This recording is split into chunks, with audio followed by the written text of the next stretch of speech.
जय हिंद। आइए आज की क्लास में हम लोग वर्षा के बारे में जानते हैं, अर्थात रेन, जिसको हिंदी में वर्षा कहा जाता है। ये क्या होते हैं? तो धरातलीय जलों का बूंदों के रूप में पृथ्वी पर गिरना वर्षा कहलाता है। धरातलीय जलों का बूंदों के रूप में पृथ्वी पर गिरना वर्षा कहलाता है।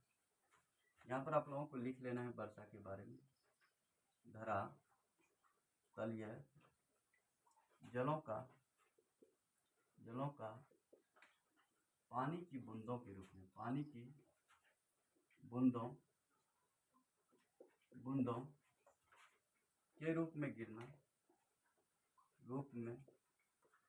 गिरना वर्षा कहलाता है।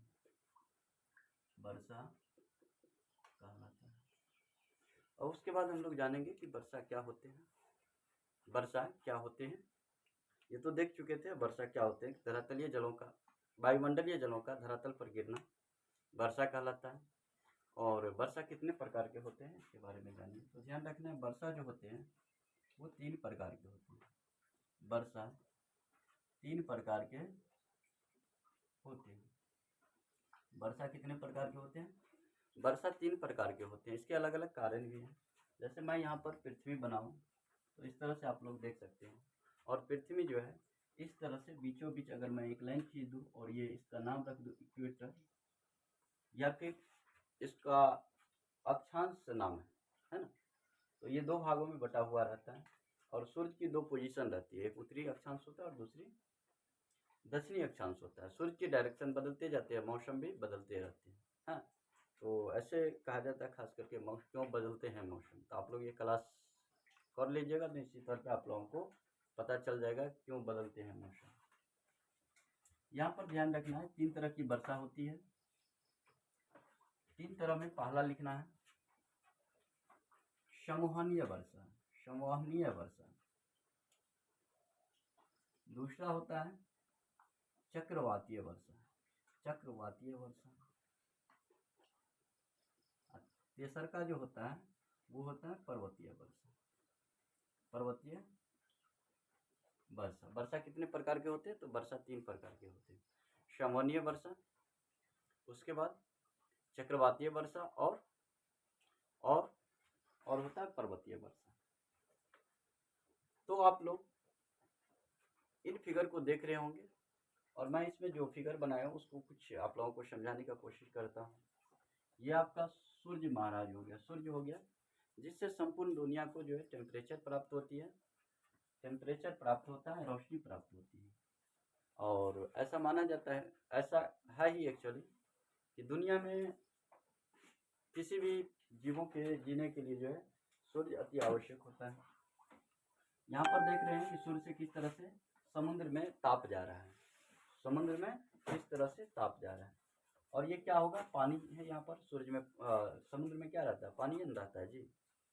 आप लोग जानबे नहीं करते हैं, सूर्य में पानी रहता है और ये गर्म होकर वाष्प बनती है। और यहाँ पर देख सकते हैं इस तरह से वाष्प बन के ऊपर जाके इसका संघनन होता है। पानी का क्या होता है? संघनन मतलब ये नजदीक आते हैं, एक दूसरे से जुड़ते रहते हैं। क्यों? क्योंकि नीचा में गर्म है तो कोई वस्तु गर्म होकर दूर दूर फैलती रहती है। जैसे ही ठंडा हो जाता है नजदीक, जैसे दोनों प्राणी में अगर झगड़ा हो जाएगा तो देखेंगे दूर दूर हो जाएंगे, लेकिन जब दोनों का सलाह होगा तो नजदीक धीरे धीरे पहुंचेंगे। तो अब बोलिए आपको कैसे पता? हमको सारा कुछ इसमें पता है ना। तो आइए इस तरह से देखिए, ये संघनन होकर के क्या हो रहा है? एक जगह हो रहा है। देखते देखते एक बादल का रूप, मतलब बादल का रूप ले लेता है। और ये बादल पृथ्वी के घूमने के कारण, पृथ्वी पूरब से पश्चिम से पूरब की ओर घूम रही है और बादल को इधर लिए जाता है। जहां पर इसका जो है मतलब जो है संघनन ज्यादा हो जाएगा, वहां पर वो बरस जाएगी। मान लीजिए यहाँ पर जो क्या होगा, ये पूरा जम गया तो यहीं पर गिर जाएगा। तो कभी कभी बादल भी फटने का नाम सुने होंगे आप लोग। यहाँ पर आइए, ये पर्वत है। क्या है? ये पर्वत है। और पर्वत, ये ऊंचाई काफी ऊंचाई है। जैसे नेपाल में हिमालय पर्वतमाला है जो विश्व की सबसे ऊंची पर्वतमाला है, और इसका जो ऊंचाई है वो 8848 मीटर है। 8848 मीटर मतलब 9 किलोमीटर के आसपास है। और ये जाके इसमें टकरा जाता है। टकराने के पश्चात यहाँ इस एरिया में तो वर्षा होता है, यहाँ वर्षा होता है, जिसे हम लोग पर्वतीय वर्षा कहते हैं। तो ये पर्वतीय वर्षा जान लिए कि बादल पृथ्वी के घूमने के कारण जाकर किसी पहाड़ से टकरा जाएगा, टकराने के पश्चात या तो ऊपर उठेगा या नीचा गिरेगा। ऊपर उठ के ऐसे भी वर्षा होता है, ध्यान रखना, इस तरह से भी वर्षा होती है। ऐसे ऊपर उठेगा, जितना ऊपर जाएगा उतना ठंडा होगा, नीचा धराम से गिरेगा, जिसे हम लोग पर्वतीय वर्षा कहेंगे। क्या कहेंगे? पर्वतीय वर्षा। अब पृथ्वी पर ये तीन चीजें देख लीजिए, ये तो पर्वत हो गया, ये पठार हो गया। पठार क्या होता है? जैसे समतल भूमि पर हम लोग रह रहे हैं और वो समतल भूमि थोड़ा टेबल नुमा हो जाए, टेबल की आकृति की हो जाए, उसे हम लोग पठार कहेंगे। और मैदान तो समतल भूमि को भी कहा जाता है। समुद्र जब समतल भूमि नीचा हो जाए, उसमें पानी भर जाए, तो उस समुद्र का निर्माण करता है। उसके बाद पर्वतीय वर्षा के बाद चक्रवातीय वर्षा। पृथ्वी पर क्या है कि यहाँ पर अगर सूर्य है, यहाँ पर अगर सूर्य है तो यहाँ से टेम्परेचर ऐसे जाएगी, ऐसे, और वहां से इधर से आएगी। तो जिससे क्या होगा, इस एरिया में चक्रवात उत्पन्न होगी। गर्म हवा इधर क्या है, इधर सूर्य है तो इधर गर्म हवा, इधर होगा गर्म हवा, और उधर ठंडी हवा। जब गर्म हवा ठंडी हवा में टकराएगा तो क्या होगा कि निश्चित तौर पर उसमें जो है क्या होगा, चक्रवात उत्पन्न होगा, और उससे जो वर्षा होगी उसे चक्रवातीय वर्षा कहेंगे। खास करके बिहार में और भारत में भी चक्रवातीय वर्षा, पर्वतीय वर्षा तो देखने के लिए मिलता है। पर्वतीय वर्षा आपको असम, उसके बाद हिमाचल प्रदेश, मतलब हिमालय के सटे जितने भी राज्य हैं वो सारे के सारे में पर्वतीय वर्षा होती है। चक्रवातीय वर्षा की बात करें तो जैसे दोनों आपस में टकराता है, तो आप बिहार में भी देख सकते हैं, उत्तर प्रदेश, ये सारा एरिया में क्या होता है कि चक्रवातीय वर्षा होती है। चक्रवात उत्पन्न होता है, गोल गोल वायु घूमने, जिसके कारण जो बादल ऊपर रहता है उसको जो है नीचा, मतलब जो उसमें टकरा के फिर उसको जो है नीचा गिराता है।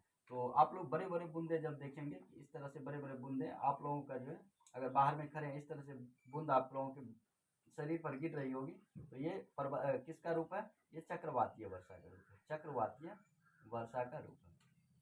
तो चक्रवातीय वर्षा क्या होगा, जब गर्म हवा ठंडी हवा से मिलेगा, गर्म प्लस ठंडी हवा दोनों आपस में मिलेंगे। इसमें क्या होगा कि बादल पर्वत से टकराएंगे, बादल पर्वत से, पहाड़ से टकराएंगे। और वर्षा के लास्ट प्रकार में बच गया शमनीय वर्षा। शमनीय वर्षा खास करके इक्वेटर एरिया में होता है। ये पृथ्वी के बीचों बीच, यहाँ से यहाँ तक सूर्य हमेशा इधर से उधर करते रहता है, एक साल में इस साइड से उस साइड कर लेती है। तो ये एरिया, चाहे कुछ इस एरिया में ठंडी नहीं होता है, हमेशा ही गर्मी होती है, इक्वेटर पर हमेशा ही गर्मी रहता है। तो क्या होता है कि दिन भर गर्म होके पानी ऊपर उठेगा, और शाम के 4 बजे, शाम में 4 बजे डेली वर्षा होगा। तो इस एरिया में कौन सी वर्षा होगी? शमनीय वर्षा। अब भारत यहाँ पर है, तो भारत में इसीलिए जो है शमनीय वर्षा नहीं होती है और हम लोगों को देखने के लिए नहीं मिलता है। लेकिन शमनीय वर्षा कहाँ होता है? तो शमनीय वर्षा जो होता है वो इक्वेटर पर होता है, पृथ्वी के बीचों बीच जो लाइन है उस पर होता है। तो शमनीय वर्षा में क्या होता है, इस 4 बजे पानी जो है डेली गर्म होता है, पानी जल डेली गर्म होता है, और डेली वर्षा होती है। तो आशा है कि आप लोग इन चीज़ों को जान लिए होंगे, समझ लिए होंगे। कुछ एक्स्ट्रा जानकारी, जैसे यहाँ देखिए, यहाँ पर क्या होगा, बर्फ के रूप में कुछ बादल जम जाएंगे, कुछ बादल बरस